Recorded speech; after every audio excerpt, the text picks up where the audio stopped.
How's it going, everyone? It is Andre Williams, and over here we talk stocks and we focus on one thing.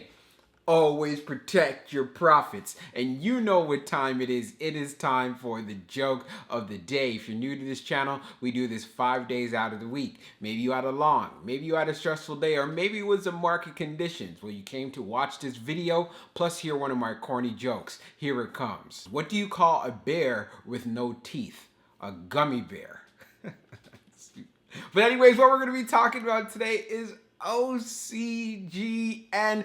Of course, we had a big time pullback inside of the market. It was very choppy. Then we started seeing some movements going down inside of the after hours. I will be talking about inside of this video. I won't waste any more time. Let's jump into the agenda. If you're new to this channel, I just want to let you know we have timestamps down below inside the description. But if you are a shareholder or you're thinking about taking a position, I highly suggest you watch this full entire video. So the first thing we're going to go over is the recent update that came out inside of the after hours that got OCGN moving. And then afterwards, we're going to be doing the technical analysis, taking a look at the overall price action. We want to know support, we want to know resistance, and what we want to look forward to, especially as this week progresses. And then we're going to be going on Fintel, taking a look at the short interest information. Are shorts still heavily vested in this play? And we also got an update in regard to looking at dark pool data. And then we're going to be taking a look at the order flow distribution,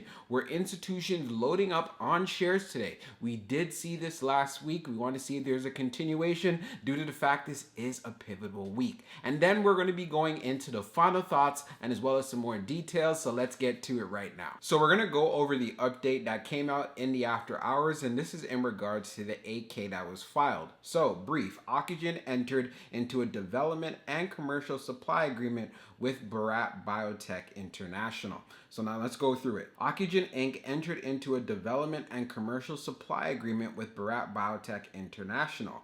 Ocugen Inc. Bharat Biotech will exclusively manufacture and supply the company with its requirements of the covaxin clinical trial materials. Ocugen Bharat Biotech will manufacture and supply covaxin drug product components and the finished drug product as necessary for commercial supply of covaxin.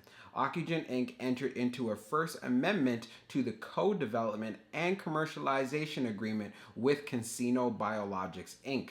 Ocu410 will be added to the company's existing collaboration with Casino. Ocugen Inc. Casino will be responsible for the chemistry, manufacturing, and controls development and manufacture of clinical supplies of Ocu410. So taking this all into consideration, as far as what's going on the operational side, things are going smooth. And these are one of the updates that we were looking forward to from getting from Ocugen. And this is part of the reasons why we ended up seeing a little bit of a rally inside of the after hours. It's kind of cooled down a little bit. So you know what? Let's jump into the next portion of the video. I want to make sure I'm not taking too much of your time, and that's going to be the technical analysis. So we're going to do a technical analysis for OCGN. Let's see how it performed on the day. So it ended up closing at $6.75, being down 3.30%. On the low, it tested $6.72, and then on the high, testing $7.04. When we take a look at the volume stats on the day, you can see we traded at 7.616 million shares, and the average volume over 10 trading days being at 9.259 million shares. So we had well below average volume on the day. So part of the reasons why we saw a pullback in the stock, and also the markets were fairly choppy as well. Now, when we take a look at our chart, which is a 1-year daily chart, we can see from the RSI down below, it is right around 42.31. And when we take a look at the moving averages on our chart here, you can see that we're well below all of them. So where we close at 675, we already know this is a clear area of support that we actually saw in the past, and it's an area that OCGN is familiar with. But one thing to keep in mind, as far as for the high of the day, we got to $7.04. So that's clearly an area of resistance there. So going into tomorrow, we're going to want to see some strength actually getting above it. I saw in the after hours at the time of this recording recording at 4:57 p.m. We've made a move and we're around $7.39. Here it says $7.37. We ended up getting some news. So just taking all of that in mind, I would love to see a continuation of this momentum going into the open. And if we can reclaim the 21-day EMA at $7.32 as far as for tomorrow, I think that'd be a really good look. And of course, as far as who is concerned, we're looking forward to getting that update as well. So just keep that in mind. So if we do decide to actually pull back further, then the next level will be here around $6.63 if we're unable to hold up $6.75. So let's see what happens going into tomorrow. So we're going to take a look at the short interest information for OCGN. So we could see right here we have some dark pool numbers. So for the dark pool short volume, it is just over 3 million. So that is quite significant due to the fact, as far as overall on the day, we did not have a lot of shares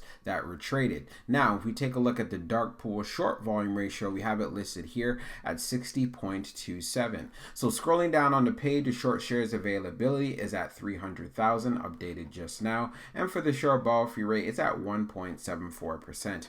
When we take a look at the history of the short volume ratio, which we covered in the last video, we could see it was at 60.27. So what it looks like, it's taking the FINRA and as well as the dark pool short volume ratio and mashing it together to come to the estimation of what they have. But one thing that is very clearly here, we can see OCGN does continue to have short squeeze potential. So now let's jump into the order flow distribution. Now we're going to take a look at the order flow distribution for OCGN.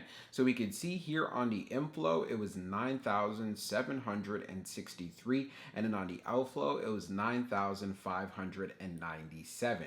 When we take a look at the breakdown, we had 0 on the large, 6,138 on the medium, 3,625 on the small. When we take a look at the outflow side, on the large, we have 201. On the medium, we have 6,491. And then on the small, we have 2,904. And when we take a look at the large scale orders in the last 5 days, you can see for today having that outflow day of 201.46. And keep in mind, this is only for the large scale orders, because when we do compare the both of them, we did have an inflow day because again, it was 9,763 while the outflow was 9,597. And what we can see as far as on the small, there was a lot of retail that was buying in because we had 3,625 versus 2,904, which we see there was a good amount of selling. So taking all of this into consideration, it is definitely looking like it's going to be a volatile week for OCGN.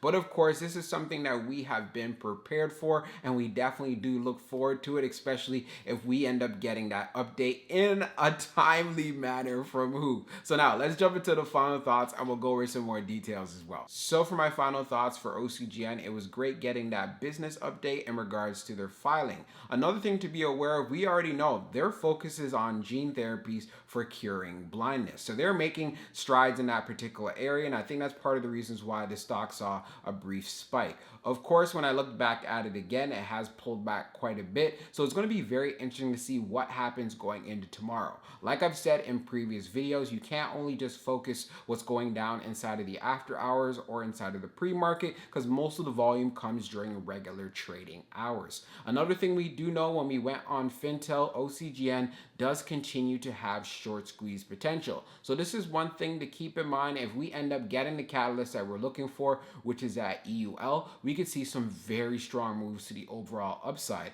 Also, when we took a look at the order flow distribution, we saw a lot of purchasing that was happening on the retail side, and it did contribute to having an inflow day. And due to the fact that the markets are very choppy, I'm not mad whatsoever, even though due to the fact we did not close in the $7 range. You guys know how much I love seeing OCGN there, but that's all good because I already know this is going to be a volatile week, and I look forward to it because we've done our homework and we've done our due diligence. So I hope you enjoyed this video, and we'll be talking real soon.